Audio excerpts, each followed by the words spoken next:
G'day gamers, recoil control in Tarkov is pretty easy to learn and will make you much more effective in CQC engagements. First off, the spray pattern of every full auto gun is loosely split into two parts. First, the initial burst where the gun will kick up a lot, and second, when the automatic recoil control kicks in and the spray settles by itself. Therefore, all you need to do is pull down sharply at the start, then slightly push back up.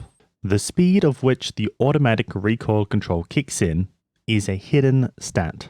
A clear example of this stat is when we compare an MK47 with a vertical recoil of 47 and a horizontal recoil of 116 versus an RD704 with a 46 vert and 106 horizontal. If we're just looking at the visible stats, then the RD704 should kick up less than the MK47. However, the opposite is true because the MK47 has a higher automatic recoil hidden stat.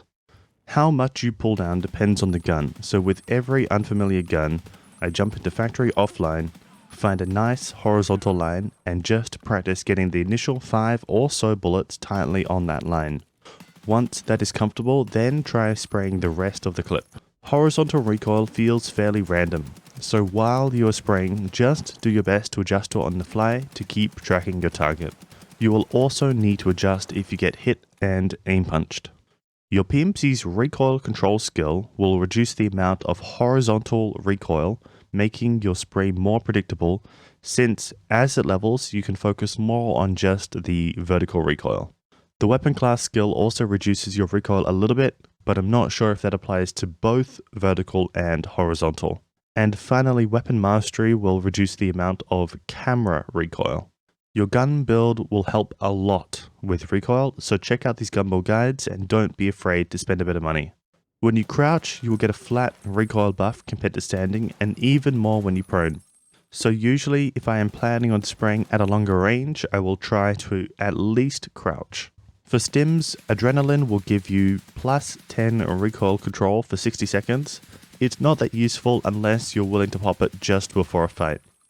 Each ammo type in Tarkov has their own recoil stat, which can increase or decrease the recoil of your gun. For example, 4.6 by 30 Subsonic SX has minus 22 recoil, and 762 by 39 US has minus 30 recoil. So you can play around with top-loading mags with ammo that has recoil reduction, then filling the rest of the mag with your regular ammo, so that by the time you hit the main ammo, your automatic recoil control will have kicked in. Or even filling the mag with alternating bullet types, for example 1 US, 1 BP, 1 US, 1 BP, etc. Holding breath may help a little bit with horizontal recoil, however, I can't be sure. Even if it doesn't, you should still bind hold breath to right mouse button release, as it will be easier to snap accurately onto a target when you ADS. This will only work if you ADS while you are still, so have an alternate hotkey for if you ADS while moving, then want to stand still and hold breath. Most tactical devices, when turned on to any setting, will tighten the spread of your Hipfire spray. Here is an example of an uncontrolled Hipfire spray with and without the IR torch enabled. The buff doesn't seem to carry over to ADS spray. There are two tactical devices which do not give this buff. They are the Armitech Predator Pro and the Ultrafire WF501B. Camera recoil is also affected by your field of view. Compare the difference between an M4 with Voodoo sprayed with 75 FOV versus 50 FOV. You can see there is significantly more camera recoil at 75 FOV. Anyway, I hope that you found something useful in this video, and let me know if you have any questions in the comments.